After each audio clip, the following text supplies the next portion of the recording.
অনেকগুলো প্রিপারেশনই আমরা করলাম।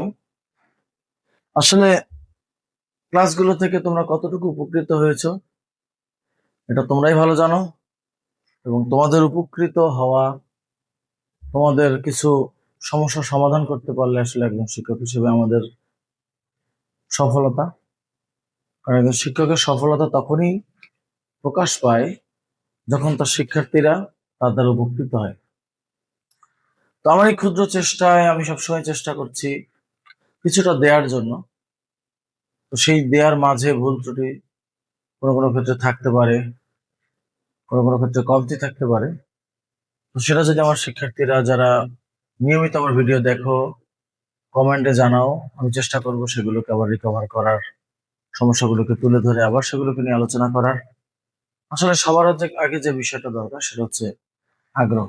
আগ্রহ থাকতে হবে, শেখার আগ্রহ থাকতে হবে। যেই আগ্রহটা এখন শিক্ষার্থীদের মাঝে প্রায় বিলুপ্ত, প্রায় একদম খুবই বিলুপ্তের পথে এই আগ্রহ, প্রশ্ন করা, কিউরিসিটি। কিউরিয়াস শিক্ষার্থীদেরকে এখন পাওয়া যায় না বললেই চলে। এটা পরীক্ষা পদ্ধতি এখন কঠিন হচ্ছে, আশা করি আস্তে আস্তে আবার শিক্ষার পরিবেশ ফিরে আসবে, ছেলেমেয়েদের কিউরিসিটি বাড়বে, ভালো রেজাল্ট করার ক্ষুধা বাড়বে, মার্কেট তৃষ্ণা বাড়বে।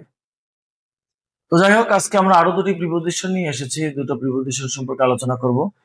এই দুটি প্রিপোজিশন হচ্ছে, তোমরা বোর্ডে অবশ্যই দেখতে পাচ্ছ, অ্যাবাউট এবং আফটার। অ্যাবাউট শব্দটির প্রাথমিক অর্থ হচ্ছে সম্পর্কে বা সম্বন্ধে। এছাড়াও অ্যাবাউট সম্ভাবনার ক্ষেত্রে অ্যাবাউট বসতে পারে, প্রায় অর্থ প্রকাশ করতে অ্যাবাউট বসতে পারে, কাছাকাছি বা প্রায় বোঝানোর ক্ষেত্রে অ্যাবাউট বসতে পারে, চারপাশে ঘোরা, চারপাশে বিস্তার করার ক্ষেত্রে অ্যাবাউট বসতে পারে। যেমন I know nothing dash him, I know nothing about him, আমি তার সম্পর্কে কিংবা সম্বন্ধে কিছুই জানি না। আবার there are dash 50 students in the class, there are about 50 students in the class।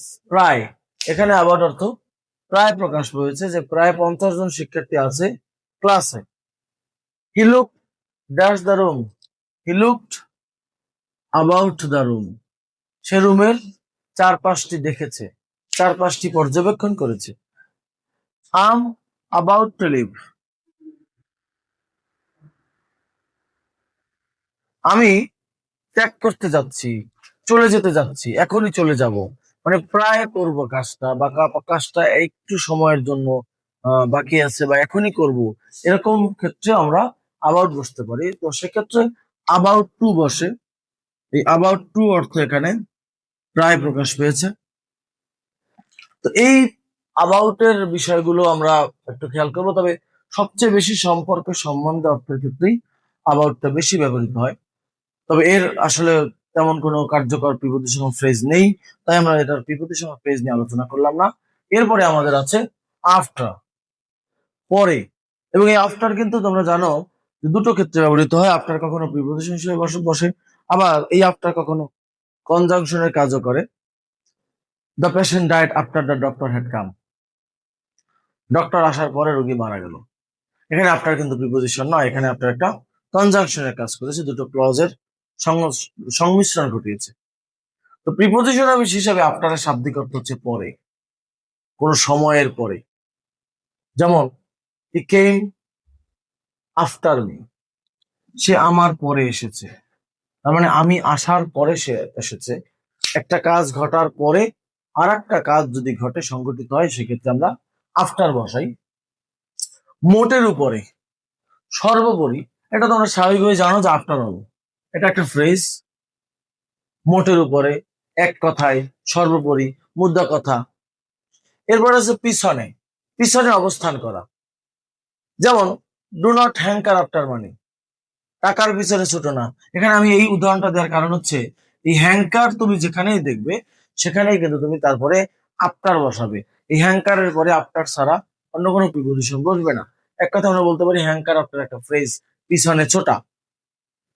এরপর আছে নাম অনুসারে, কোনো ব্যক্তির নাম অনুসারে যদি কোনো কিছু তৈরি করা হয়, যেমন Nobel prize is named dash Alfred Nobel, Alfred নোবেলের নাম অনুসারে নোবেল পুরস্কার বা নোবেল প্রাইজের নামকরণ করা হয়েছে।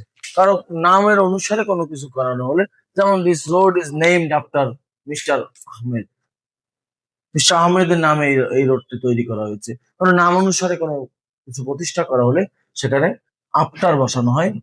He is studying dash the wall, after কেন, এরপরে আছে আমাদের উল্টো দিকে, উল্টো দিকে অবস্থান করা বোঝানোর ক্ষেত্রে আফটার বসে। যেমন he is standing after the wall, সে দেয়ালের ওপারে আছে, সে দেয়ালের ওপারে দাঁড়িয়ে আছে, তার মানে কি দেয়ালের উল্টো পাশে দাঁড়িয়ে আছে।